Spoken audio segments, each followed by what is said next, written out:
Alright, what's up, Dragon Brood? We got day 3 of Lorwyn previews, and I'm gonna jump right in here because there are a fair amount of commons and uncommons that got shown today, and I want to cover a few more of those than we have the last couple of days. So we're gonna start here with Pyrrhic Strike. This is 2 and a white for an instant. As an additional cost to cast this spell, you may blight 2, and says you may put 2 -1/-1 counters on a creature you control. Choose one. If you paid the additional cost, choose both. Destroy target artifact or creature, or artifact or enchantment. Destroy target creature with mana value 3 or greater.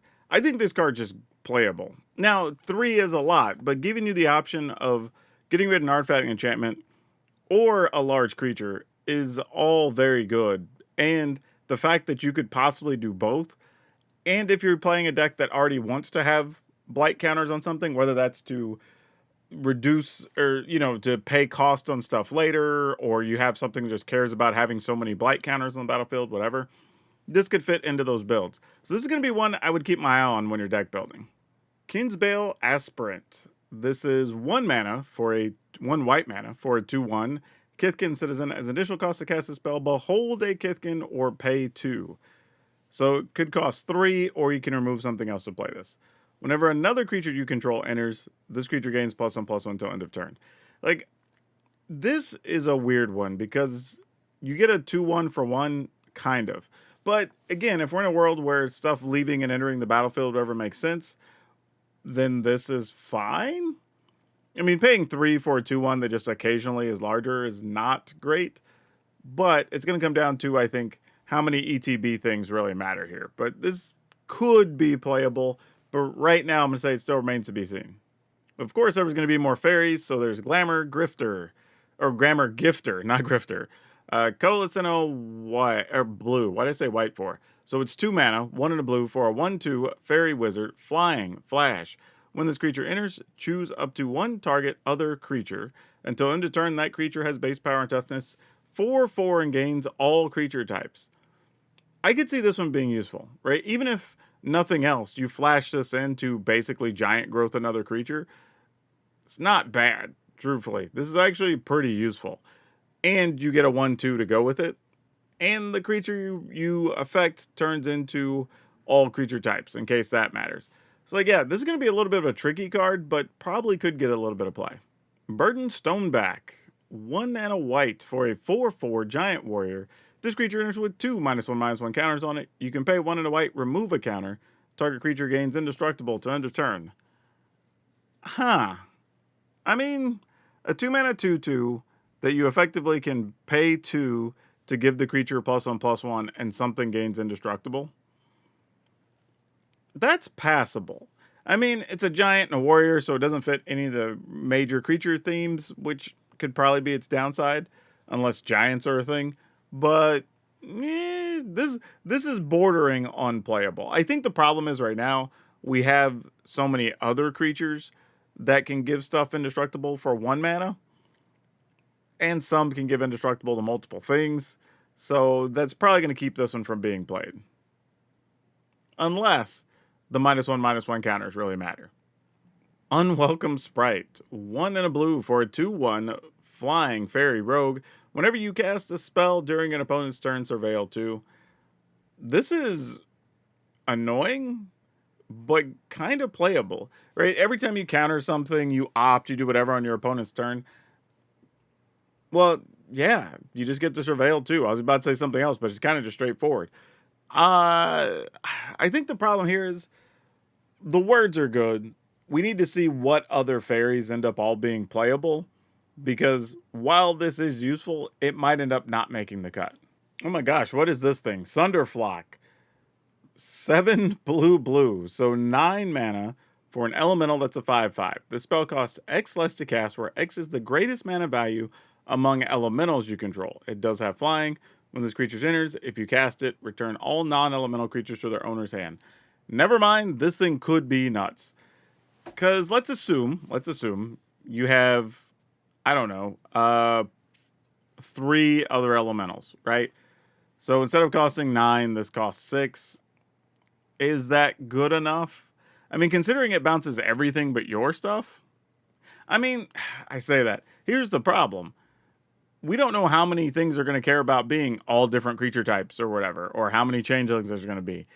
it's possible you don't get as big of an advantage as you want out of this. It would probably still be good, just not great. But yeah, 9 is a lot for this to start out at, because reasonably to play this, you'd want it to be down to at least 5, which means you would have to have 4 other elementals. And I don't know necessarily how likely that is, but we'll just have to wait and see. Gut Splitter Gang, 3 and a black for a 6/6 Goblin Berserker. At the beginning of your first main phase, you may blight 2. If you don't, you lose 3 life. Wow, so you get a 4 mana 6/6, but you have to put -2 on something every turn, or lose 3 life. I mean, this might still be playable, right? There's enough things that gain life in black that you just might not care.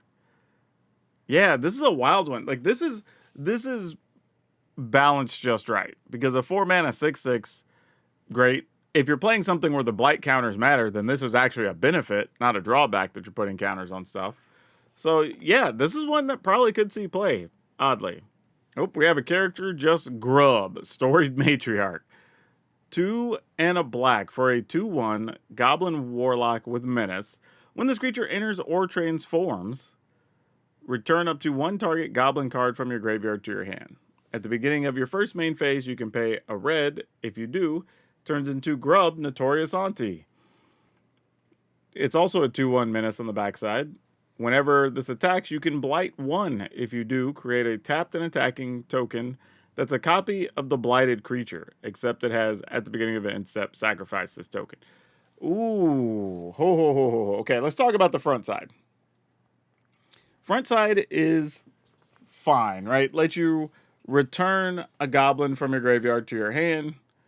Reasonable. Like, not crazy. It's a 3/1. It's a 2/1 for 3 that has menace, and you get to return a goblin. But if you pay a red and flip it, the next turn, you still have a 2/1 menace, but now you could blight something to make a copy that's attacking. Oh, that could be really good. This might be a low-key good card.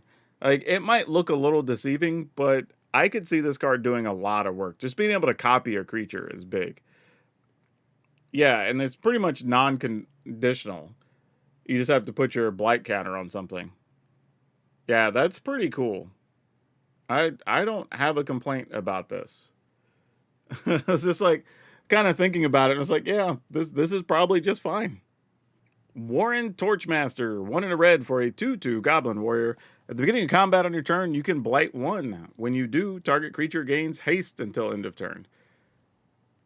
That's cute. So you have a 2/2 for 2, but all your creatures have -1/-1 in haste, basically. Again, I think if you have some way that to eat the +1/+1 counters for, or -1/-1 counters for some ability, then this has a lot more value. Otherwise, I'm not super excited about it. Sour Bread Auntie. This looks creepy as hell. But 2 red for a 4/3 Goblin Warrior. When it enters, you can blight 2. If you do, create 2 1/1 black and red Goblin creature tokens. Okay. I guess this is fine. I mean, even if you have to put the -2/-2s on a 1/1 or something, you're trading 1 for 2. You know what I mean? And if that's the case, that's actually not bad. So, yeah, this... I just don't know if goblins need this card. Like, do goblins want this at 4 mana just to possibly get 2 more bodies? Like, maybe. There's a world where that might be true. Yeah, I really don't know. Normally, goblins don't want to go that heavy, but maybe they just look different in the future. Bloodline Bidding, which has some really weird art going on here. 6 black. You can convoke this. So it's an 8 mana sorcery that you can convoke. Choose a creature type. Return all creatures of the chosen type from your graveyard to the battlefield. I mean, it's a one-sided reanimation thing for all your stuff in the yard. Probably going to be relegated to commander tables, I would think. But no, I can't really think of a reasonable scenario you're going to play this in standard. Like, you could one of, just because, I guess, if you get it real late in the game. But realistically, this is probably a commander type card. Here's another changeling. It's Prideful Feastling, 2 and a white-black hybrid mana. It's a shapeshifter, obviously, and it has lifelink. It's a 2/3. It's not going to blow your doors off, but if you need a filler in the 3 slot, it is something that has lifelink. It also happens to have changeling. Maybe borderline playable. Probably not likely, though. Morkant's Eyes. 1 and a green for an elf enchantment. At the beginning of your upkeep, surveil 1. Pay 6, so 4 green. Sacrifice this. Create X 2/2 black and green elf creature tokens, where X is the number of elves in your graveyard. I mean, this is fine. Getting to surveil every turn is pretty reasonable. That's a big upside type play. I don't know how often you're going to get more than 3 or 4 things, but, you know, you pay 6 to get 3 2/2s, 4 2/2s. Probably good enough. I don't know. It's an interesting card. I think elves tend to be too aggressive to want to play this, but who knows? Things could change. Doran, Besieged by Time. 1 white, black, green. So 4 mana for a 0/5 treefolk druid. Each creature spell you cast with toughness greater than its power costs 1 less to cast. That's nice.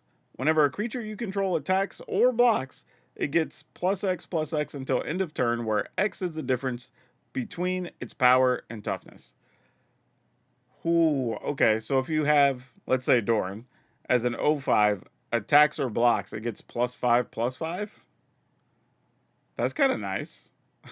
Like, that's hard to complain about. Yeah, this is really good. I think for all the decks that care about the big butts, the big backsides to trigger stuff, this is going to be just a key player in those decks.